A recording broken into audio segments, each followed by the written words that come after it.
penuhi berbagai persoalan, kebencian, kekerasan, dan lain-lain.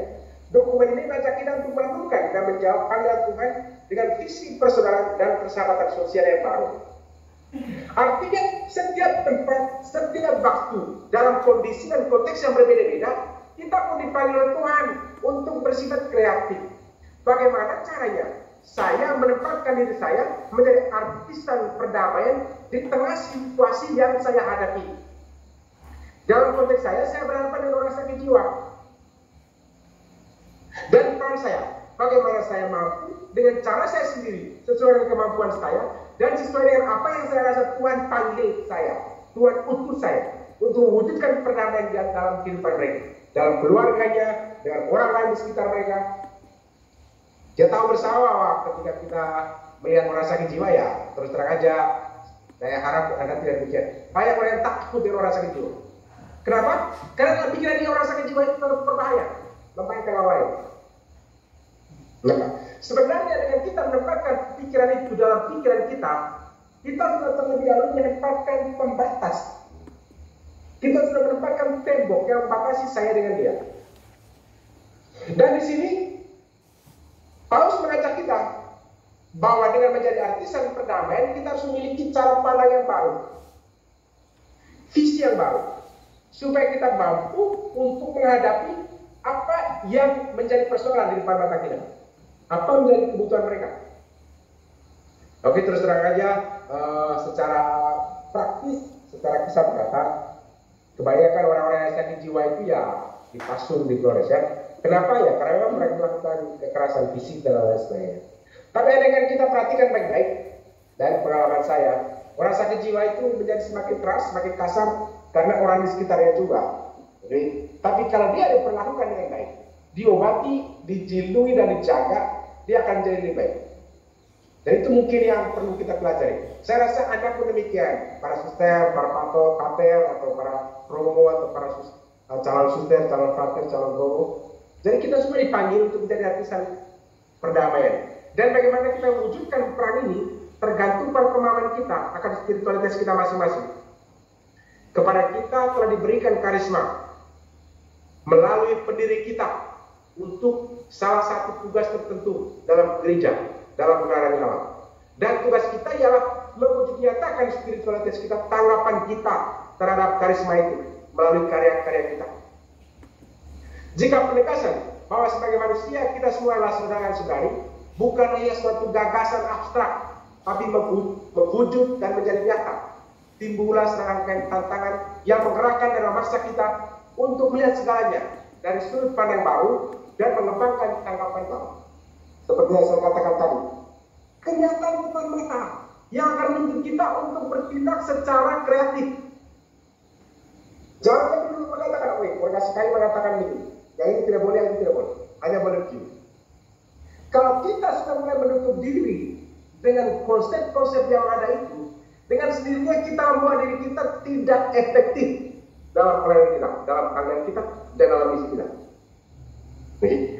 Bagi kita para biarawan, eksitif Fratelli Tutti ini bisa menjadi pedoman dalam misi dan kerasulan kita di tengah umat, di tengah dunia, sebagai bentuk penghayatan spiritualitas kita. Kegembiraan dan harapan, duka dan kecemasan orang-orang zaman sekarang, terutama kaum miskin dan siapa saja yang menderita, merupakan kegembiraan dan harapan, duka dan kecemasan para murid Kristus. Paus Franciscus mengutip teks dari Gaudium et Spes dari Konsili Vatikan II dalam dokumennya. Dan ini menjadi nyata bagi kita. Paus mengatakan kepada kita bahwa penderitaan orang itu merupakan penderitaan gereja, dan kita sebagai anggota gereja atau murid Kristus harus bertanggung jawab untuk menanggapi apa yang menjadi persoalan mereka. Jadi kegembiraan mereka harus menjadi kegembiraan kita juga, kebahagiaan mereka menjadi kebahagiaan kita juga, tapi penderitaan mereka harus juga menjadi penderitaan kita. Dan berangkat dari pemahaman itu, pengalaman itu juga harus menggerakkan kita untuk bertindak secara proaktif, responsif terhadap kebutuhan mereka.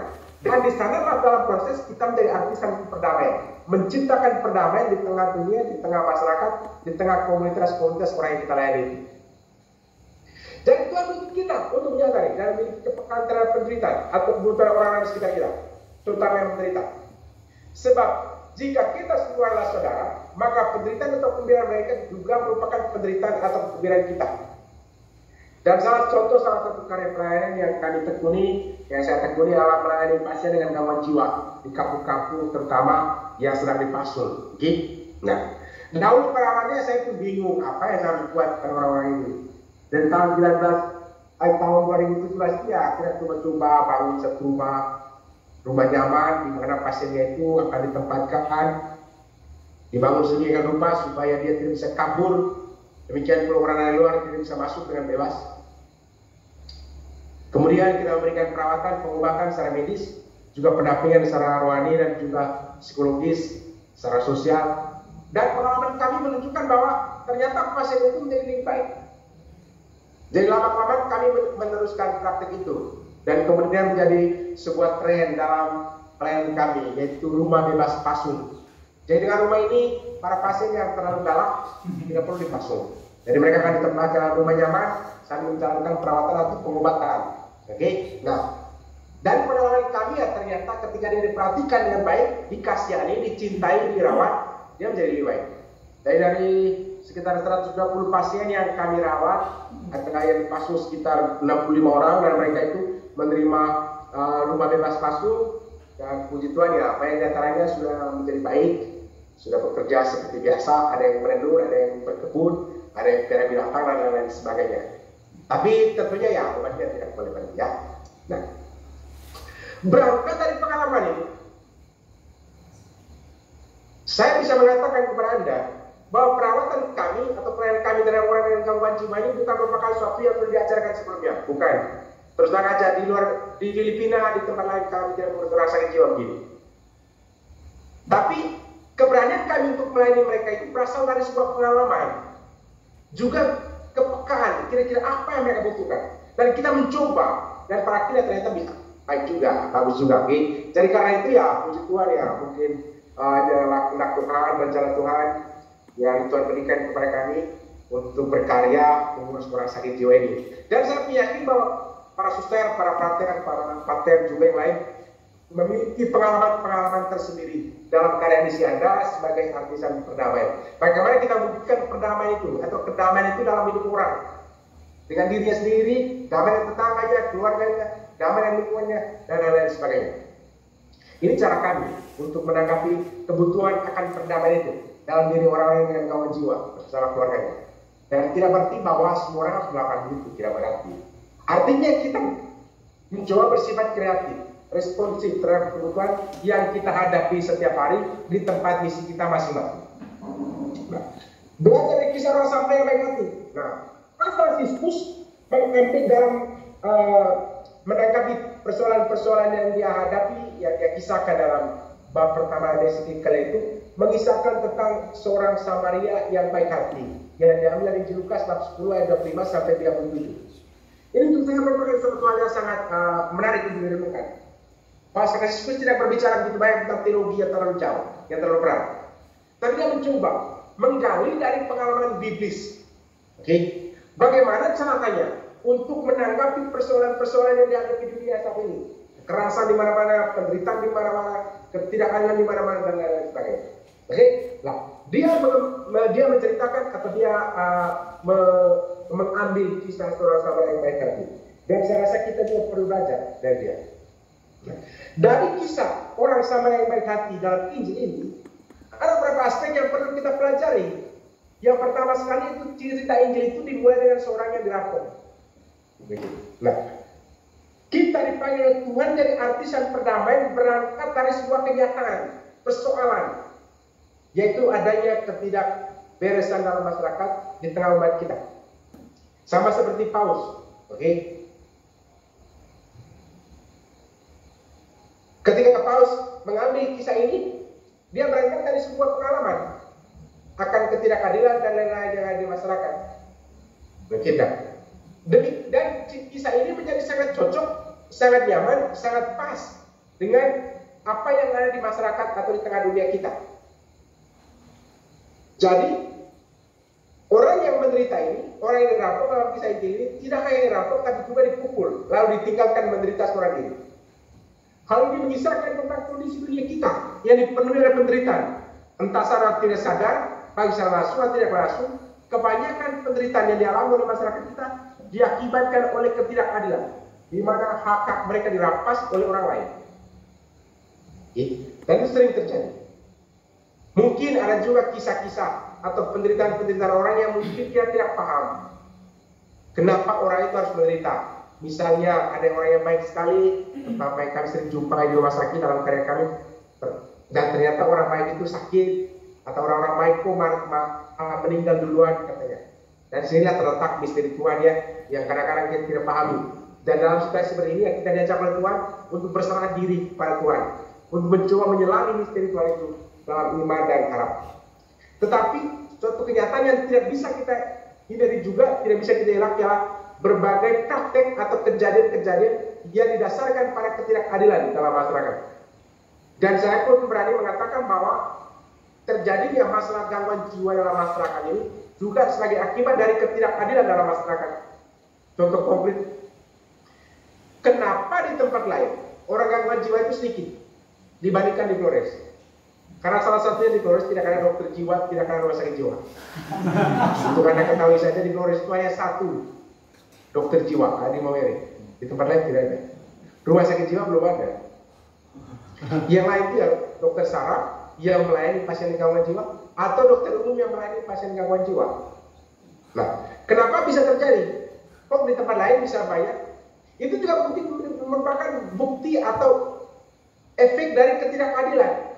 Kurangnya penyebaran dokter-dokter jiwa yang merata di negeri ini, di Pulau Flores atau di Provinsi NTT. Demikian pun pelayanan-pelayanan terhadap gangguan jiwa lainnya, contohnya obat. Sesungguhnya gangguan jiwa itu bisa sembuh dengan menggunakan obat, seperti Anda obat sakit gula, darah tinggi dan lain-lain sebagainya. Tetapi obat itu memang cukup mahal. Nah, biasanya obat itu disiapkan oleh dinas kesehatan. Tapi dalam kenyataannya obat itu tidak selalu ada. Ketika pasien itu sering konsumsi obatnya rutin, kan menjadi lebih baik. Tapi ketika tidak, maka dia menjadi tidak.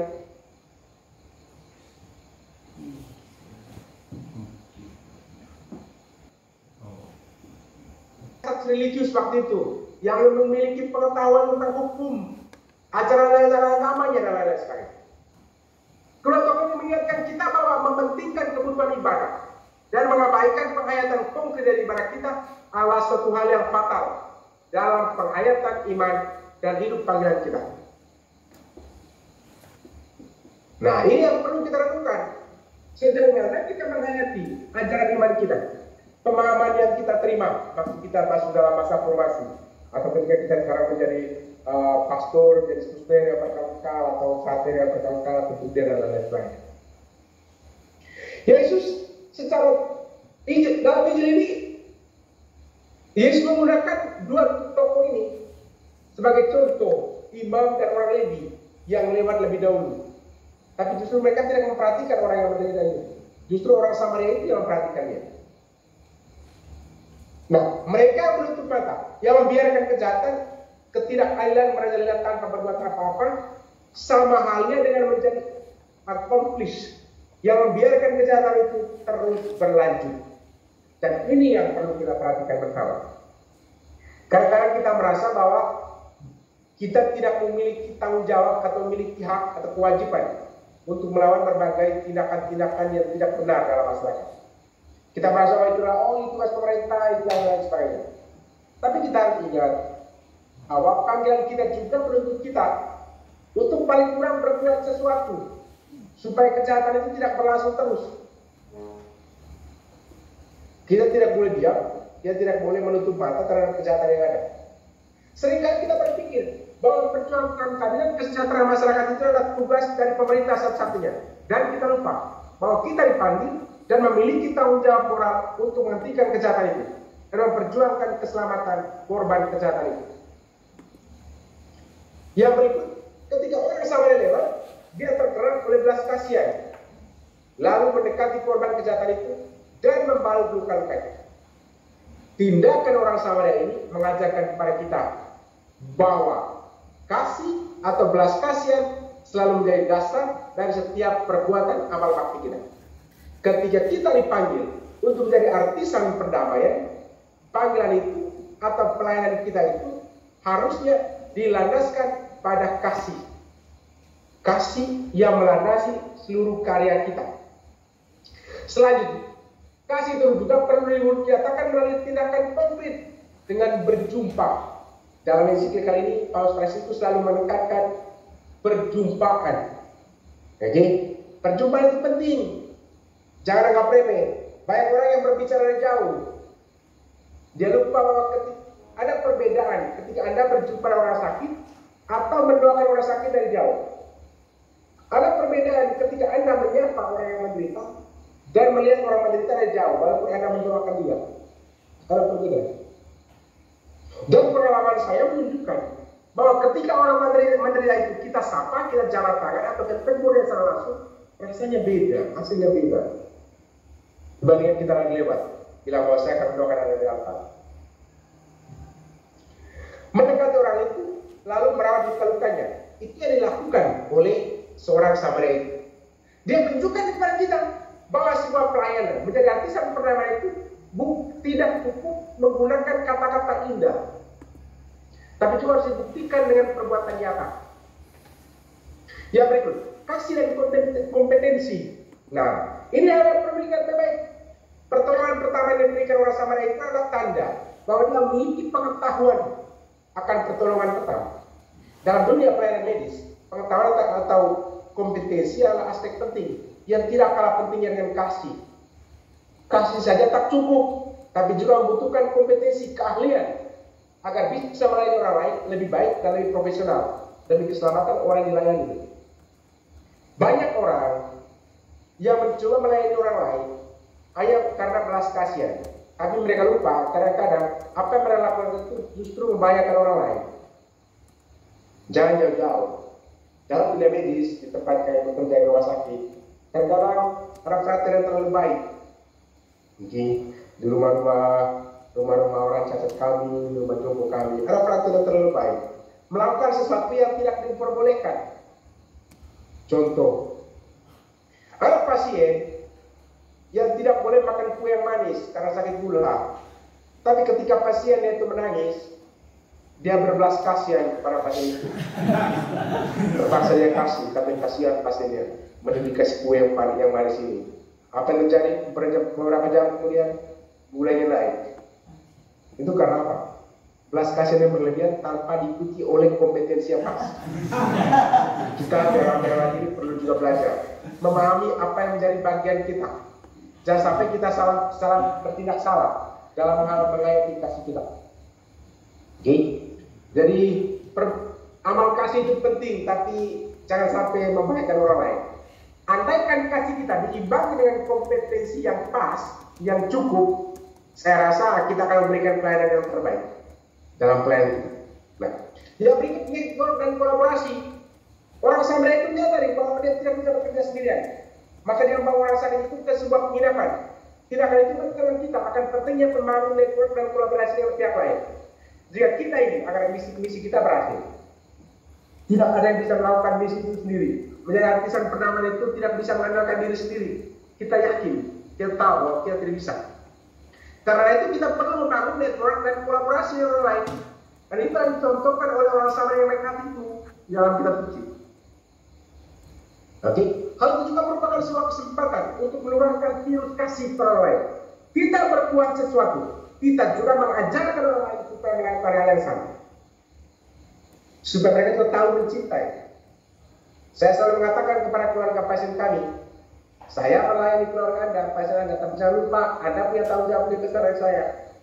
Anda memberikan dia perhatian setiap hari, mengasihi pasien Anda, memberikan dia makanan yang secukupnya, memperhatikan obatnya. Dan itu salah satu cara untuk membangun kolaborasi antara kita dengan keluarga pasien. Demikian pun halnya dengan pelayanan-pelayanan lain yang Anda jalankan. Kita bekerja sama dengan orang lain dan mengajak orang lain untuk ikut berpartisipasi atau itu sertakan orang banyak. Jika kita ingin membutuhkan perdamaian dunia yang lebih luas, tidak bisa kita melakukan segala-galanya sendiri. Kita juga punya keterbatasan. Saya terus terang saja kalau sering-sering pergi ke kampung-kampung, sampai juga. Jadi karena rasa ingin tidur. Oke? Dan itu saya rasa itu nyata. Para suster yang bekerja di sekolah, di rumah sakit, atau di mana pun Anda berada, begitu para pasien, kita memiliki keterbatasan fisik. Karena itu dalam semua karya kita, hendaknya kita sadar bahwa bekerja sama dengan orang lain itu juga penting. Demikian pula dalam komunitas. Kita perlu sadar bahwa anggota daerah kita, saudari kita itu mereka membutuhkan bantuan juga. Maka kita perlu mendukung mereka dengan cara yang pas, yang bisa kita lakukan. Paling kurang kita tidak menyakiti mereka, tidak membuat mereka menderita. Oke? Di sini juga letak peran advokasi yang bisa dimainkan oleh gereja dalam dunia politik. Saya dengar ada beberapa suster di Kupang dan di tempat lain juga yang mengadvokasikan hal-hal yang penting dalam memperjuangkan keadilan sosial di tengah masyarakat. Itu hal yang bagus. Kenapa? Kita tidak bisa berpartisipasi secara aktif dalam politik, tapi paling kurang kita bekerja untuk memperjuangkan hak hidup orang lain. Oke? Itu bagian dari tugas kita advokasi. Nah, yang berikut bersifat konsep komprehensif. Orang Samaria itu minta penginapan untuk melepaskan itu sampai tuntas, dan dia berkomitmen untuk terus memperhatikan kebutuhan pasien itu. Sebuah pelayanan yang baik harus bersifat berkelanjutan, bersifat utuh dan penuh, bukan setengah hati. Oke, ingat baik-baik. Itu yang saya rasakan juga dalam kehidupan saya, dan juga para banyak pastor suster yang begitu gigih dalam perjuangannya. Hal-hal seperti itu perlu diteladani, terutama para suster-suster muda, para frater-frater muda. Jangan pernah lupa, Anda itu masuk ke dalam biaya hidup membiara ini bukan hanya untuk mencari nama. Jangan Anda kira bahwa menjadi suster dari pastor itu membuat kegantengan Anda atau kecantikan Anda bertambah. Jangan. Kalau Anda merasa tertarik jadi suster, karena orang bilang, oh Bapak jadi suster lebih cantik, Bapak jadi pastor lebih ganteng, Anda jadi tertarik. Jangan, itu tidak otentik motivasinya. Demikian pun halnya dalam pelayanan. Ketika kita masuk ke dalam gaya hidup ini atau jalan hidup ini, maka kita harus sadar bahwa saya memilih jalan hidup ini, saya pun tahu konsekuensinya, saya tahu tugasnya, saya tahu tanggung jawabnya, dan saya siap melakukannya. Itu yang menjadi tanggung jawab kita sebagai calon imam, sebagai calon suster, sebagai biarawati. Baik. Yang berikutnya juga melayani tanpa pamrih. Nah, Injil ini tidak mengisahkan kepada kita apakah orang yang lain itu berterima kasih atau tidak. Orang Samaria itu pun tidak menceritakan apa reaksinya selanjutnya ketika orang itu sembuh. Hal yang penting untuk kita renungkan bahwa sebuah pelayanan kasih harus bersifat ikhlas tanpa pamrih. Yesus memberikan kami bahwa diberikan kesempatan untuk melayani adalah sebuah rahmat. Oke? Jadi ketika Anda dipanggil menjadi seorang biarawati, Anda harus ingat bahwa itu adalah rahmat. Rahmat itu mengimplikasikan kepada kita untuk bisa melayani. Dan kita perlu meletakkan bagian kita itu bukan pada apa yang orang rasakan atau lakukan, tapi pada apa yang telah kita lakukan atau yang bisa kita lakukan untuk orang lain. Saya selalu mendengar kisah para frater kami dan juga mungkin suster-suster lain. Mereka bilang apa? Tapi frater kita juga sakit hati. Kita sudah buat baik, mereka tidak berterima kasih. Mereka juga tidak mengubah, mereka juga tidak bertindak baik. Caranya sebagai manusia ya rasanya wajar ya. Kalau kita sudah buat baik, tapi seperti orang yang tidak tahu berterima kasih, tidak menunjukkan itikat baik dan lain sebagainya. Tapi itu sebenarnya merupakan sebuah godaan. Kalau kita terbawa emosi gara-gara apa yang orang itu lakukan kepada kita, artinya kita belum memahami betul atau semangat pelayanan kita itu belum betul-betul mendalam. Tuhan menentang kita untuk menyelami lebih dalam para misteri kasih Tuhan. Bahwa kebahagiaan kita itu hendaknya seperti pelayan dalam kitab suci. Bahwa ketika saya telah melakukan bagian saya, maka hati saya bersuka cita. Saya bersyukur karena saya bisa melakukan karya, amal, atau menjadi artisan perdamaian itu. Bagaimana orang bereaksi? Bagaimana tanggapan orang terhadap apa yang saya lakukan? Selama saya tidak membahayakan dia atau merugikan dia, maka itu urusan dia, bukan urusan saya. Oke? Jadi kalau kita kecewa dengan orang yang seolah tidak tahu berterima kasih kepada kita, maka itu berarti bahwa kita belum benar-benar tulus dalam perbuatan kasih kita. Seorang pelayan akan merasakan kepuasan atau kebahagiaan jika dia bisa melakukan tugasnya dengan baik, bukan apakah orang yang lain itu berterima kasih atau tidak. Yang berikut adalah pelayanan tanpa batas. Orang Samaria melayani orang perempuan ini tanpa memandang siapa dia, dari mana dia berasal. Dia melayani karena dia menganggap bahwa orang itu adalah saudaranya. Dia melayani tanpa mengenal batas. Pelayanan kita itu pun hendaknya demikian, tidak membatas-batasi. Orang mengatakan kepada saya, oh, pakai upaya melayani orang Mekah ini. Saya bilang, kamu tak dari mana saya melayani orang Mekah ini? Ya kenapa batas tinggal rute, sering rute? Ya karena kebetulan yang dibutuhkan pelayanan itu lebih baik rute. Dan yang saya jumpai itu lebih baik rute. Waktu sekarang, dulu ya di tempat lain juga. Artinya begini, apa yang kita berikan itu yang mungkin tidak ada salahnya, karena kan berdasarkan dari pengalaman mereka. Tapi itu kalau dimenangkan oleh kita, bahwa saya tidak diperbolehkan untuk melayani orang-orang saya saja. Tuhan mengajar kita untuk memiliki pelayanan yang bersifat universal, terutama kepada orang yang membutuhkan pertolongan kita. Tentu sesuai dengan kemampuan kita juga. Oke? Nah itu yang Tuhan harapkan dari kita. Jadi hendaknya pelayanan kita itu bersifat terbuka, bebas dan universal, tanpa ada ikatan tertentu. Saya masih ingat beberapa waktu lalu ada bilang gini, ada suster-suster muda yang mengatakan ini, pastor saya mau pergi bagi komuni di gereja, pokoknya pater tiap minggu bisa. Kenapa begitu? Karena paternya baik katanya, murah senyum. Terus yang lainnya itu murah marah. Suster ini pergi melihat pastor yang murah senyum itu atau pergi melayani Tuhan untuk baik komuni. Dan itu terjadi antara kita. Ada juga suster-suster, saya akan pergi bisa. Kenapa? Pergi bisa kedua atau pertama? Karena bisa kedua pastornya ganteng. Rusak sudah kalau dulu. Karena suster, para pastor juga begitu. Kenapa rajin pergi bisa pagi, suster, pater? Ternyata ada suster di sana juga yang bisa pagi. Ini adalah prinsip-prinsip yang tidak benar. Oke, kalau masih ada berpikir seperti itu ya, bertobatlah sebelum tidak. Akhirnya kisah ini juga perlu dibaca dalam konteks penghakiman terakhir. Oke, apapun yang kita lakukan untuk saudara kita yang sakit, miskin, menderita, kita lakukan juga untuk Yesus. Sebab dalam diri setiap orang itu Tuhan hidup dan ada. Oke, satu kali dalam hidupnya, dalam karyanya sebagai seorang perawat sakit, dia selalu memegang dua teks ini, yaitu kisah orang Samaria yang mati dan juga penghakiman yang terakhir. Oke, karena kami merasakan bahwa Tuhan telah baik hati kepadanya, menolong dia dari penderitanya, dari keterpurukan hidupnya sebagai seorang penjudi, seorang tentara, dan dia menjadi baik, dan dia pun merasa terpanggil untuk melayani orang lain. Dan ketika dia melayani orang lain, orang sakit, dia selalu mengatakan kepada para pater, para bruder, para pater, supaya layanilah mereka seperti Anda melayani Tuhan Anda, master Anda. Sama seperti seorang ibu yang melayani anggota keluarga yang sakit. Dengan ini artinya Anda harus diharapkan memberikan pelayanan terbaik. Karena apa? Ketika Anda melayani orang sakit, Anda tidak hanya melayani dia, tapi Anda akan melayani Tuhan yang hadir dalam diri dia. Sebagai religius ini adalah bajak gereja nyata.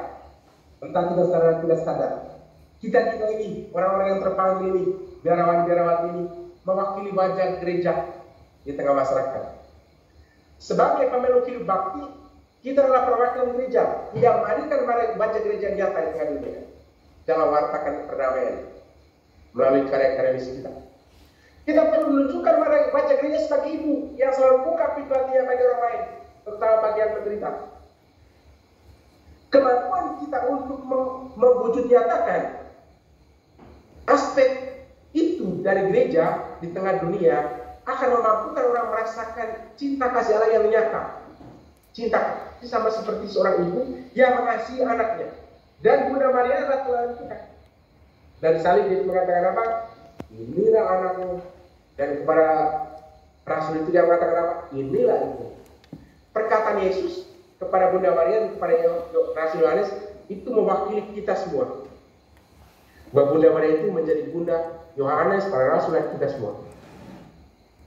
Dan kepada kita dia pun mengatakan itulah itu. Juga merupakan undangan yang sama.